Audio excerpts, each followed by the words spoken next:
Joining me now, Michael Hardaway, former communications director to Congressman Hakeem Jeffries, and Brendan Buck, MSNBC political analyst and former press secretary to former House Speaker John Boehner. Good to see you both. So, Michael, you first here, because Trump has attacked the media from multiple directions. He has denied the Associated Press access to the White House. He has sued CBS and other organizations. He's called the press the enemy of the people repeatedly. And now this. Bit by bit, what impact does all of this have on an independent press if it is allowed to continue? Well, obviously, this is red meat for the base where you. So it's just very interesting. The independent press, that gets federal funding. So are they not the independent press? So are they the bought and paid for press? That's what she's alluding to by saying that, right? If NPR and PBS are independent because they're getting, they're not being held at the whim of whether it be pharmaceutical companies or whatever ad revenue they get from other companies, then they must be the bought and paid for press, which I agree with. I still don't agree that NPR and PBS are the independent press, however. Why? Because they know where their butter is bred just like anybody else. And also, just because there's an independence there, that doesn't mean that it's not captured by a bias. It doesn't mean that the head of that organization doesn't have an agenda, right? Every person that owns or runs an agency, a business or whatever, for the most part, is going to have a bias, and that is going to trickle into the industry no matter what.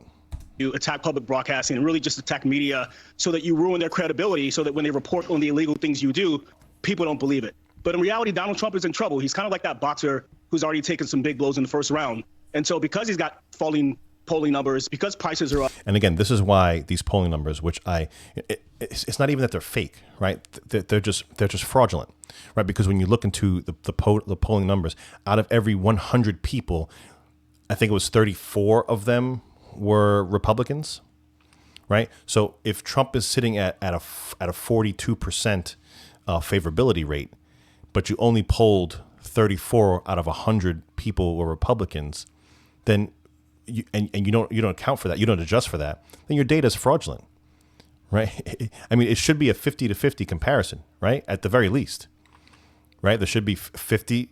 When the poll begins, you should be asked, what are your political affiliations or what are your political leanings, and then they should account for that and do a proper spread, right? Not the way that they're doing it, but they do that in order to give this spin, in order to give this legs, right? The fact that he's not popular, that the people are not liking him. When Bill Maher says the first 100 days have been a disaster, and the MAGA knows that, right? They're trying to put this thing, and they're trying to put the pressure and the squeeze on the outlying MAGA supporters, right? That are, that they get kind of flustered, and they still believe the things that are espoused and come out on the mainstream media as truth.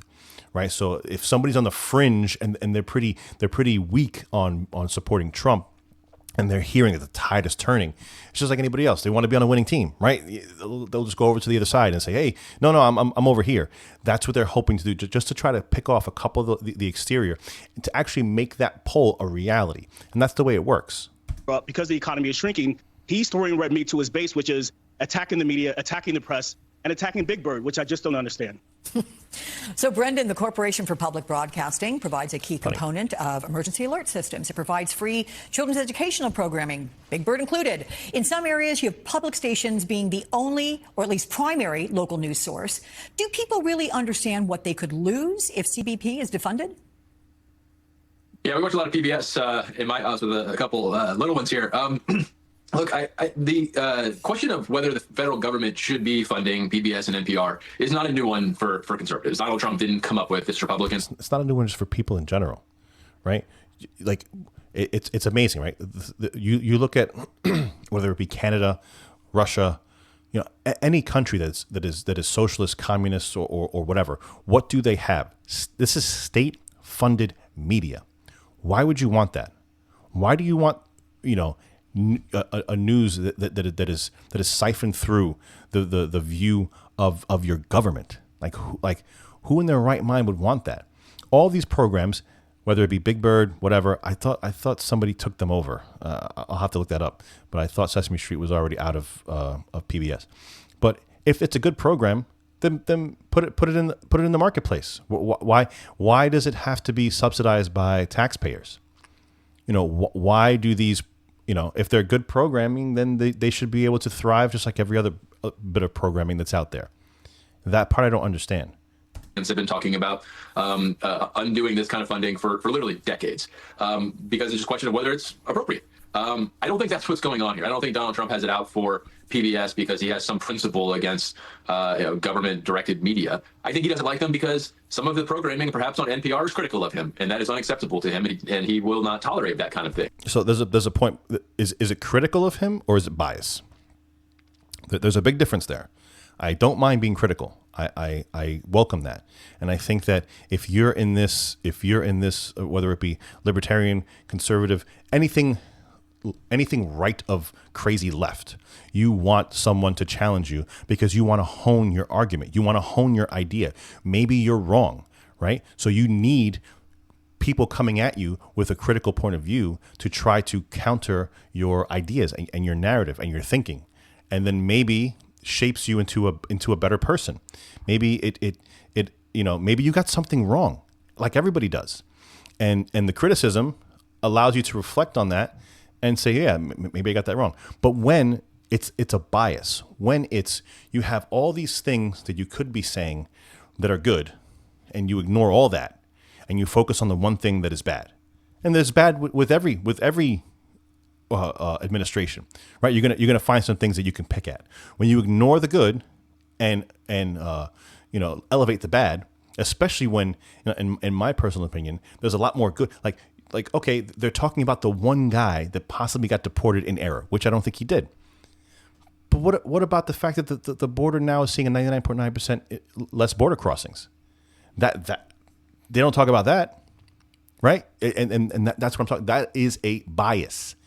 When you are deporting all of these tens of thousands of illegals that's what the people voted for, that's what they wanted. That's one of those 80-20 issues that everybody talks about, that, yeah, these guys should probably go back home, especially if they're dangerous and violent. Okay, so you start doing that. You got it up and running. And then you find the one guy that you think was done incorrectly, and you highlight that, and you play that on the news, the nightly news, for the past 2 weeks. Come to find out that he's a horrible person and should have absolutely been deported. Maybe the methodology was wrong, but the end result was correct. Who cares? They do. They do because they want to emphasize the one or two negative stories, amplify those to the max, get those out there, get the TikToks, get the Instagram reels out there, so that the public just has this glaze over them with this information of negativity, and they don't see the broad spectrum and the vast amount of good that's being done. The answer to this, as most of the things we talk about, is having Congress write a law that says that. And it is not within his authority to just say that, even though Congress for many years has provided funding for these things, to just say we're not going to do it anymore. Donald Trump seems to think that he exists outside of the bounds of appropriating and law. And yeah, I think there would be political blowback if all of a sudden children's programming is not available. But he doesn't care about those things when the alternative is being criticized, or what he deems as being criticized. And does anybody think that if he were to defund it, that all the programming on all the programming would be gone? Does anybody really think that? Does anybody think that there wouldn't be an investor coming in and picking up that show if it's that good and good for people, and people want it and they crave it and they desire it? Does anybody think that would just be gone forever? Ultimately is what drives a lot of his decision making. Okay, well, we'll see what happens there. But meantime, Michael, there's speculation out there over who's going to be the new national security advisor after Trump announced that he was nominating Mike Waltz as UN ambassador. Guys, please give me a subscribe if you can. It really helps out the channel. Thank you very much. Which, of course, comes after the Signal Chat security leak. Axios reports Deputy Chief of Staff Stephen Miller is now the top contender. Marco Rubio is temporarily... All right, so I'm not going to really get into this. I just really wanted to see the Big Bird story. It's absolute, nothing burger when it comes to a story. And that just goes to show you with the news cycle like this, right? They're going after these things that are just it's the weakest of all teas. There is not a lot there. There's not a lot of them to go after, but they are going to get people riled up, right? Because these are short, quick stories that gets people up into a frenzy. Like, he's getting rid of Sesame Street. Everyone's gonna be up in arms. Why would he do that? Blah blah blah, without understanding the substance of the argument. And that's why it's important for you guys to consume media like this everybody that's out there that's getting this message across, that is explaining these things so that people will understand what exactly is actually going on, right? The 5-second reel helps, but substance also matters. Thanks a lot, guys, for coming out. Give me a like, give me a share, give me a subscribe. So we'll see you again on the next video. Thanks a lot.